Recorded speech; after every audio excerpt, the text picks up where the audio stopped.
만나서 반갑고 기쁩니다. 사람은요, 혼자 살아갈 수가 없습니다. 내가 내 뜻대로 내 힘대로 살았다라고 생각하지만 결국 그런 사람은 없습니다.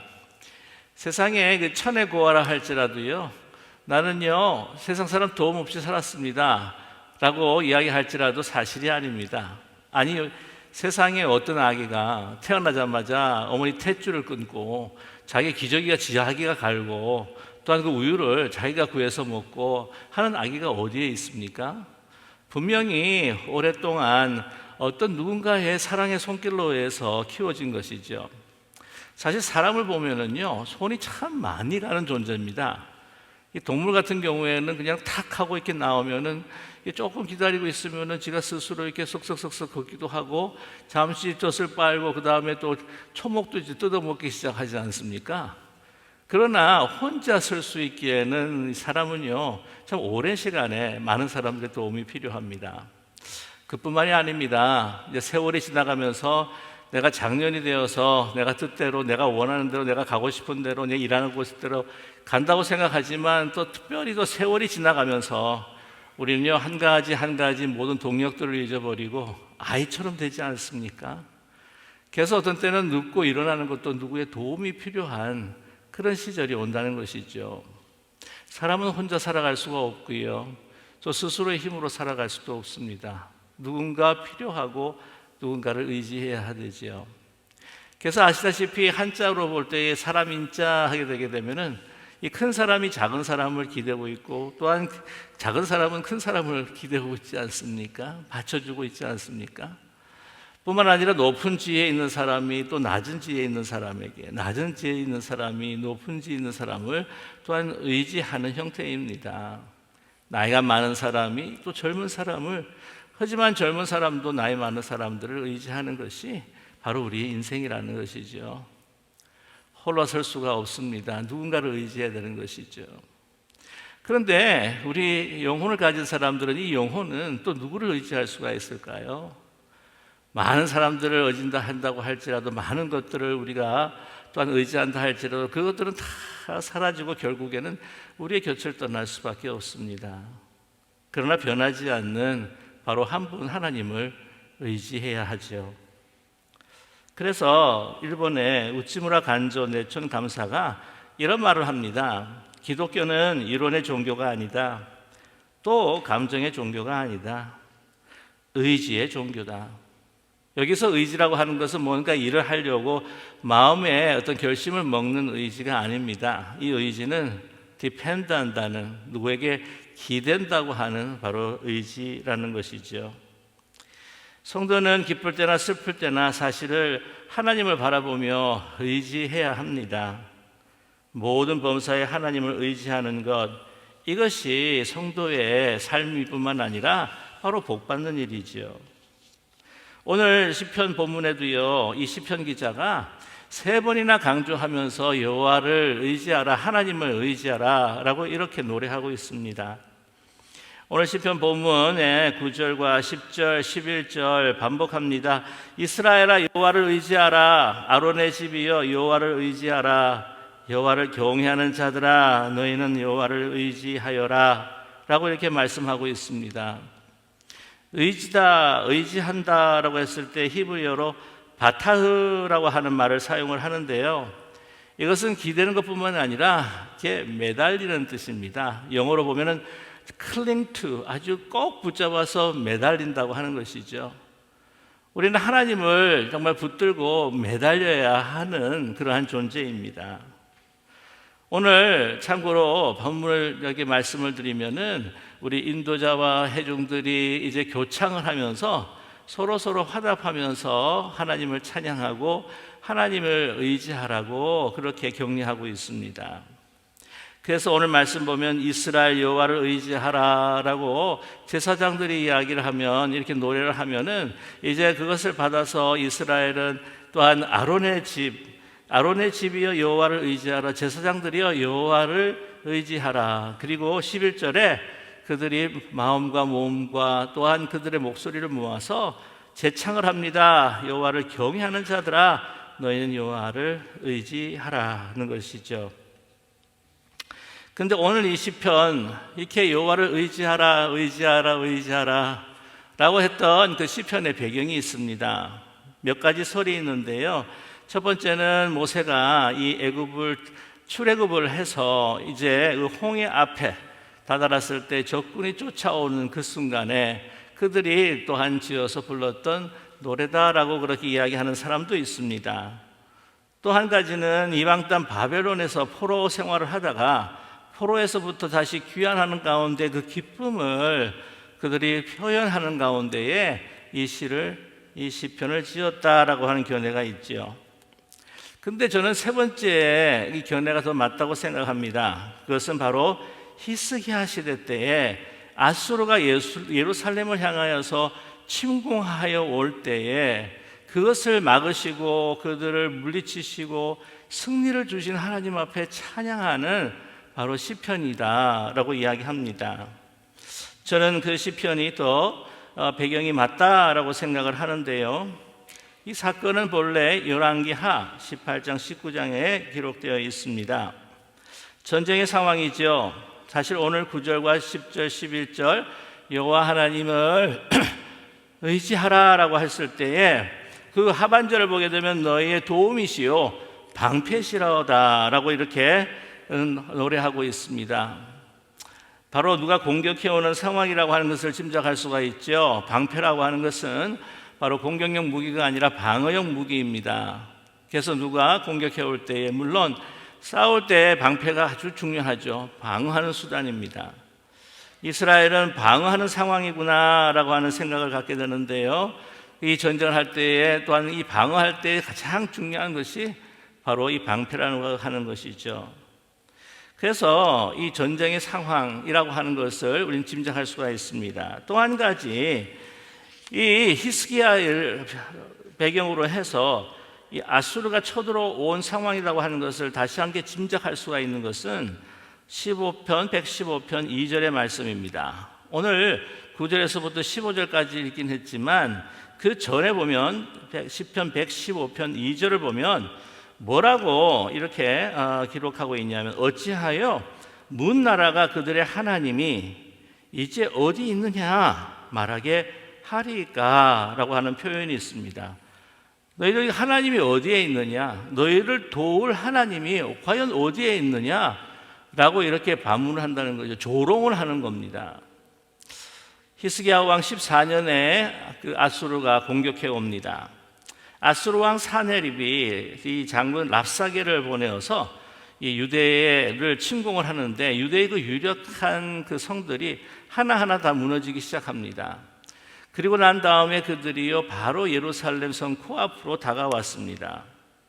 그러면서 그들을 막 이 이스라엘 백성들, 이 유대 사람들을 갖다가 막 조롱해요. 랍사게가 너희 하나님 여호와가 어디 있느냐? 우리가 공격해 왔는데 우리들을 무찌를 수 있는 너희들을 보호해 준다고 하는 하나님이 과연 어디에 있느냐? 우리의 왕 이 산헬립이 너희들에게 2,000마리의 그 말을 준다 할지라도 너희들 그걸 감당하고 탈 사람도 없지 않느냐? 뿐만 아니라 너희를 보호해 준다고 하나님이 우리로 하여금 너희들을 치라고 하더라. 막 이렇게 조롱을 하는 거예요. 그래서 저는 막 이렇게 하나님을 조롱하는 이 랍사게를 랍사게라고 그러지 않고 잎사게라고 저는 불렀습니다. 이렇게 입이 싸다는 거예요. 자기 주제도 모르고 말이죠. 그런데 이것에 대해서 이 히스기야 왕이 어떻게 하겠습니까? 어떻게 할 도리가 없습니다. 이제 자기를 구해줄 수 있는 이 유다를 구해줄 수 있는 분은 하나님이신데 그렇기 때문에 그는 무릎을 꿇습니다. 성전을 향해서 나아가서 베옷을 입고 통곡하며 기도를 해요. 그것이 이사야 37장 16절에서부터 20절의 말씀인데요. 제가 읽어드릴게요. 그룹 사이에 계신 이스라엘 하나님 만군의 여호와여, 주는 천하 만국의 유일하신 하나님이시라. 주께서 천지를 만드셨나이다. 이 천하 만국, 그 우상, 죽은 우상들이 아니라 하나님은 살아계신 유일하신 하나님이시고 주께서 모든 것을 창조하신 분이라는 것이죠. 17절 말씀 보면 여호와여 귀를 기울여 들으시옵소서. 여호와여 눈을 뜨고 보시옵소서. 사내립이 사람을 보내어 살아계신 하나님을 회방한 모든 말을 들으시옵소서. 하나님을 조롱한 모든 말을 한번 들어보십시오. 여호와여 아수르 왕들이 과연 열국과 그들의 땅을 황폐하게 하였고 그들의 산들을 불에 던져 싸우나 그들은 신이 아니라 사람의 손으로 만든 것일 뿐이요 나무와 돌이라 그러므로 멸망을 당하였나이다. 우리 하나님 여호와여 이제 우리를 그의 손에서 구원하사 천하만국의 주만이 여호와이신 줄 알게 하옵소서. 그렇게 기도를 합니다. 하나님, 그들이 믿고 그들이 등에 업고 힘이 있다고 생각하는 그들의 우상들은 다 나무나 돌로 만든 것이 아닙니까? 하나님은 살아 역사하시는 하나님이 아니십니까? 그들의 아주 그 조롱하는 정말 신성모독하는 말을 들으시옵소서. 그리고 하나님의 능력과 그 영광을 나타내달라고. 그냥 한 아이가 슬픔을 당하여서 아버지 와서 매달리듯이 하나님 그들에게 간청하듯이 그렇게 기도합니다. 여러분, 여기서요 오늘 이 115편이 바로 그때 상황이었구나라고 하는 것을 다시 짐작하게 하는 것이 있는데, 구절이 있는데, 그래서 오늘 시편 기자가 오늘 4절과 8절의 말씀을 보게 되면 이 내용하고 또한 이 히스기야의 왕의 기도가 아주 비슷하구나 하는 것을 느끼게 돼요. 이 시편 115편 4절에서부터 8절까지의 말씀입니다. 그들의 우상들은 은과 금이요 사람이 손으로 만든 것이라 입이 있어도 말하지 못하며 눈이 있어도 보지 못하며 귀가 있어도 듣지 못하며 코가 있어도 냄새 맡지 못하며 손이 있어도 만지지 못하며 발이 있어도 걷지 못하며 목구멍이 있어도 작은 소리조차 내지 못하느니라. 우상들을 만드는 자들과 그것들을 의지하는 자들이 다 그와 같으리로다 라고 이렇게 시편 기자가 또한 말씀하고 노래하고 기도하지 않습니까? 오늘 히스기야가 그렇게 기도하지 않아요? 그들의 신이라고 하는 것은 그냥 사람의 손으로 만든 것이다. 나무와 돌이다. 그리고 멸망당할 수밖에 없다라고 그렇게 하나님 앞에 기도하지 않았습니까? 그렇게 기도했을 때 어떤 일이 일어났죠? 여러분 잘 아시다시피 그 랍사게가 이끌었던 18만 5천 명이 하루에 그냥 하나님의 사자가 그냥 쳤을 때에 다 전멸되고 맙니다.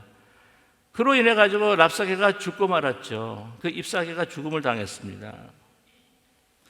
그리고 여러분 아시겠지만 그 명령했던 그 왕, 이 명령했던 사네립 왕, 그 사네립 왕도 결국에는요 자기 자신의 아들들에게 암살당하고 맙니다.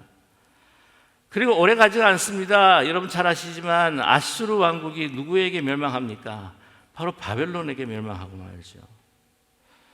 옛말에 화무 11홍 곤불 10년이란 말이 있습니다. 아무리 아름다운 꽃이라고 할지라도 열을 가지 못하고 아무리 막강한 권력도 10년을 가지 못한다라고 하는 말이 있죠.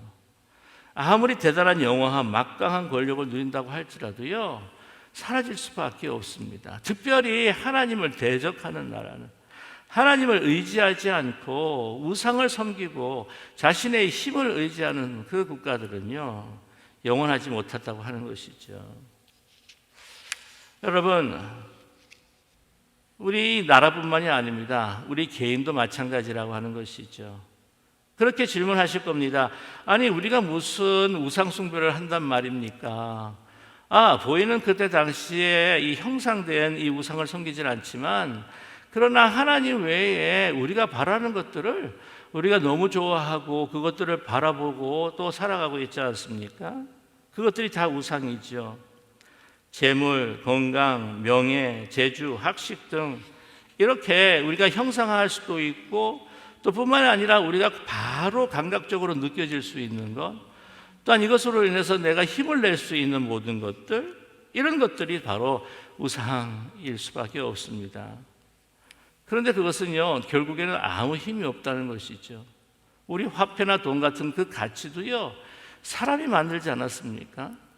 우리가 인기, 명예라고 하는 것도 사람이 없으면 인기와 명예를 누릴 수가 없는 것이겠죠. 유한한 것들입니다. 그런 것들이 우리의 우상이 되는 겁니다. 근데 이 우상들은 무엇 때문에 우리가 만들고 우리가 섬기게 될까요? 바로 우리를 위해서인 거죠. 우리의 특별히 탐욕을 위해서입니다.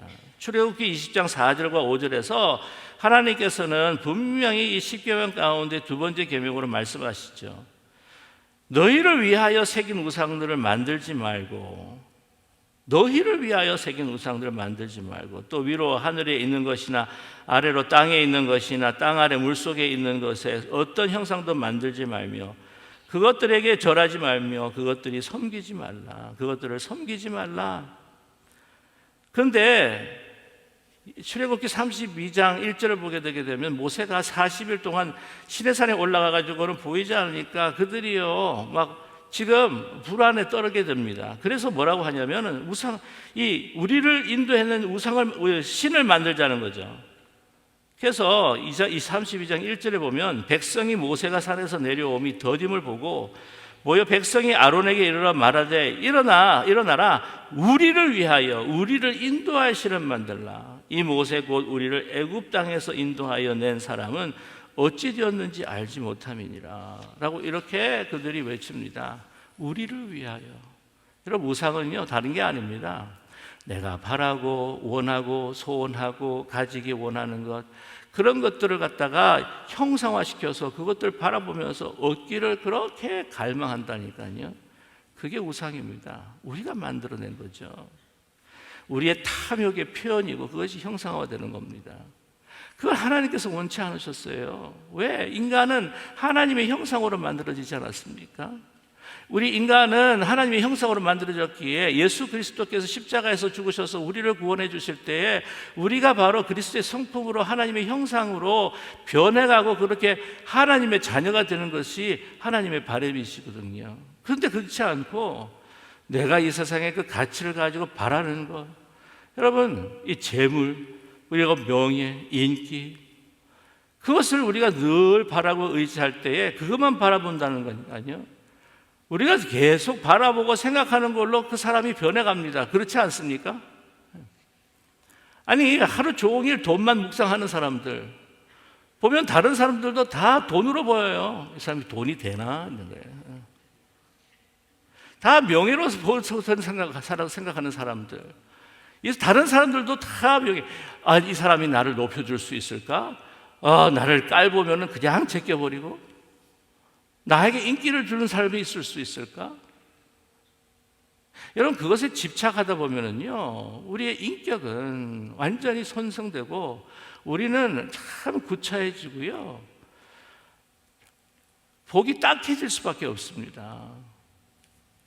추해지는 거예요, 인생이. 여러분, 우리는 하나님의 형상으로 만들어졌기에 우리가 그리스도를 바라보고 그리스도를 의지하고 그리스도를 붙들고 하나님을 붙들고 그러면서 하나님의 뜻이 나의 뜻이 되고 그리스도의 성품이 나의 인격이 되고 정말 성령의 그 능력이 나의 권세가 되는 그런 복된 인생을 여러분 살기 원하지 않으십니까?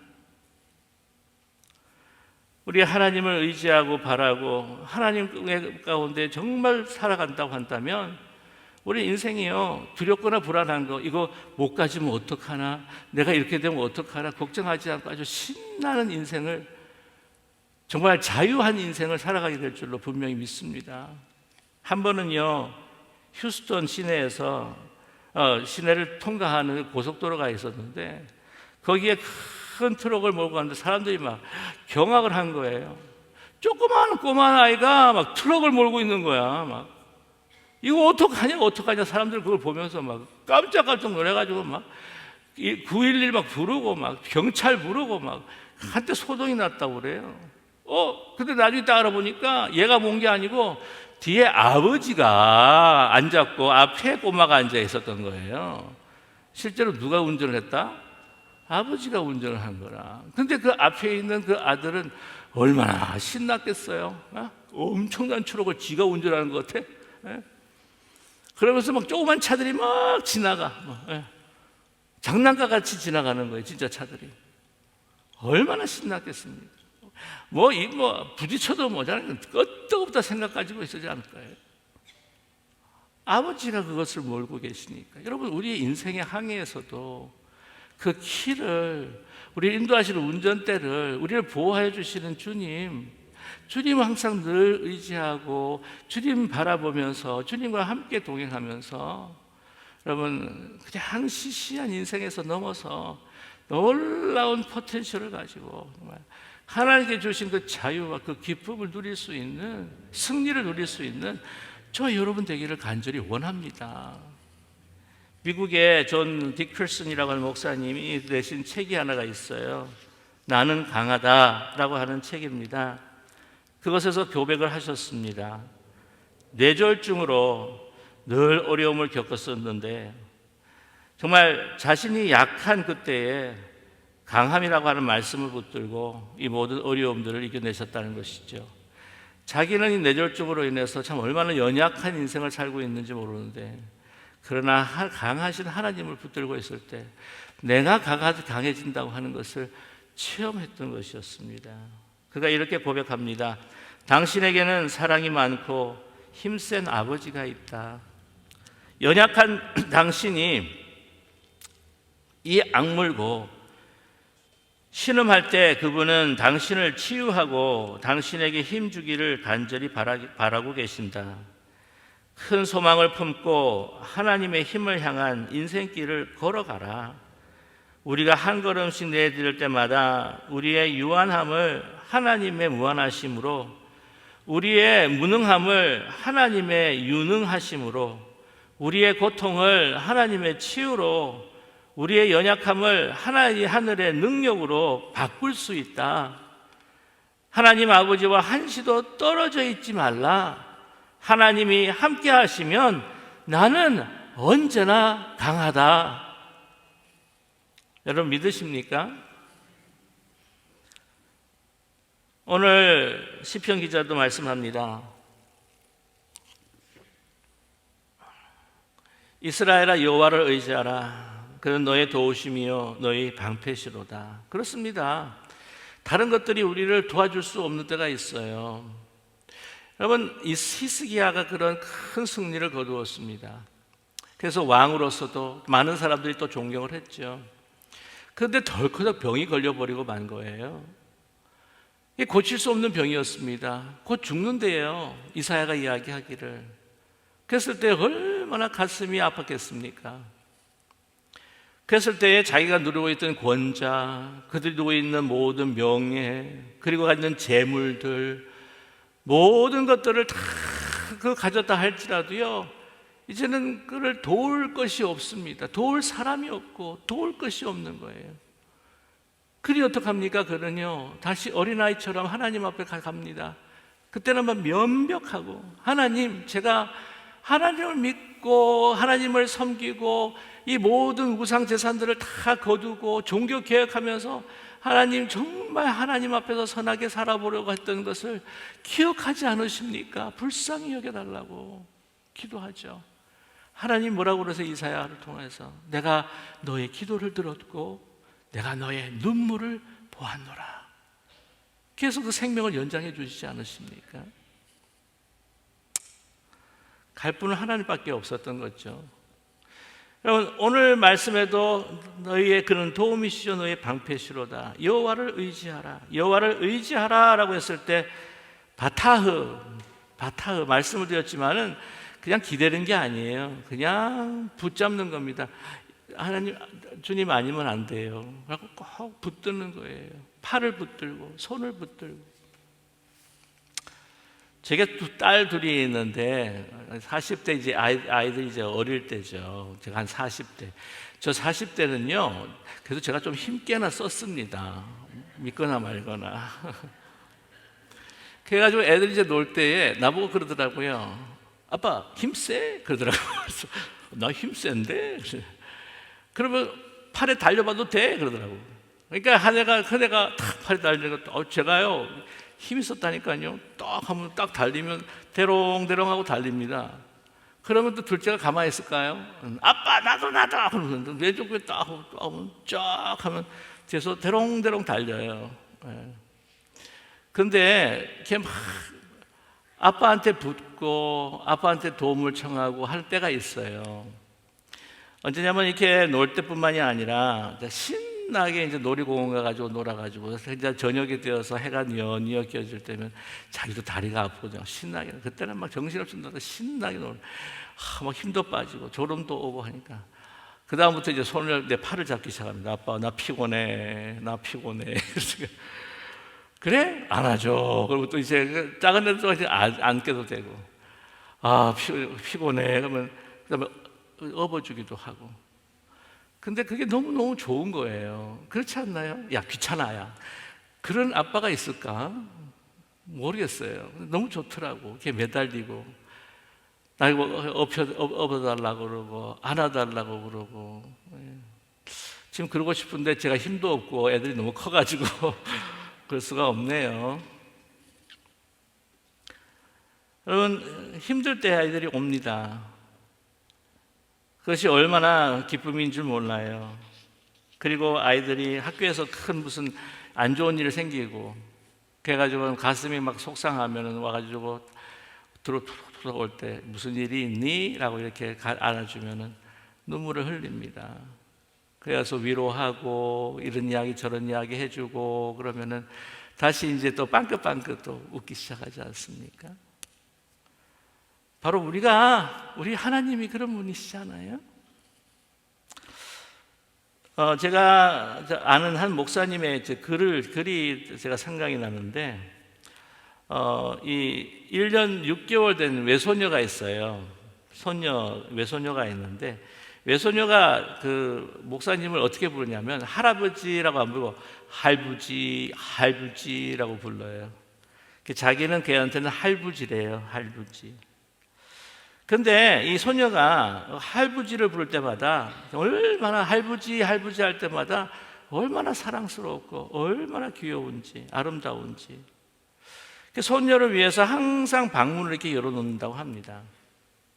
그 소녀가 아프다고 한다면 할부지 하면은 또 껴안아가지고 기도해주고 낫게 해주세요 라고 위로해주고, 또 자기가 뭔가 놀기 위해서 끙끙 힘이 붙여가지고 끙끙대고 있으면서 할부지 하고 부르면 또 막 하던 일도 그냥 중단하고 달려가가지고 그거 다 끌어가지고는 나중에 옮겨주기도 하고, 뿐만 아니라 또한 어른들이 책망했을 때에, 어른들이 이제 걔한테 책망을 했을 때 막 슬프잖아요. 막 슬프면서 야 할부지 하고 막 들어올 때에 안아주고 위로해주고, 뿐만이 아니라 딱 손 붙들고 가서 그 어른한테 왜 그렇게 야단을 쳤냐고 하면서 막 그 사람을 막 야단을 치면서 자기의 그 아이의 편이 되어주는 할부지. 할아버지는 그 손녀에게 방패요, 반석이요, 의사요, 돕는 완전자의 이름이라고 하는 거죠. 적어도 할아버지를 믿고 할부지를 부르는 손녀에게만은 그 할부지가 전부고 모든 것이었던 것입니다. 여러분, 하나님께 아무 때나 사실을 그렇게 매달리지 않는 것 같아요. 항상 늘 의지하고 매달리면 좋은데 그렇지 않을 때가 있습니다. 하나님께서 주신 막 축복들, 그것들로 해서 막 하나님의 그 은혜와 또한 그 은총들을 좀 이제 잊어버리면서 막 그거 좋다가 따라갔다가도 우리에게 좀 힘들고 어려운 일 생기면 하나님이 기억이 나요. 우리 그리스도가 기억이 나요. 내 힘이 붙일 때, 내 홀로 인생의 무게를 감당할 수 없을 때, 여러분, 우리는 하나님을 찾게 되죠. 근데 이미 아십니까? 하나님은 우리 곁에 이미 계시다고 하는 사실을. 인생 무서운 위기가 닥쳐올 때, 덜컥 겁이 날 때, 여러분, 우리는요, 아이가 그 부모님을 찾는 것처럼 우리는 아버지를 찾게 됩니다. 아버지는 기다리고 계셔요. 우리를 끌어안으세요.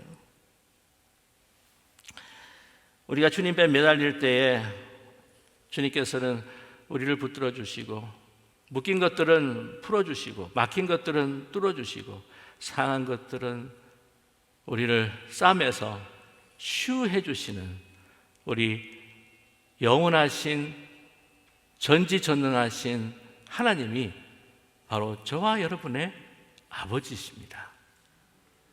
이 아버지를 붙들고 의지하는 저와 여러분이 되시기를 간절히 소망합니다. 이스라엘아 여호와를 의지하라. 그는 너의 도움이시요 너희의 방패시로다.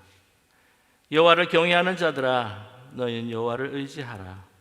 그는 너의 도움이시요 너의 방패시로다. 아멘. 기도하겠습니다.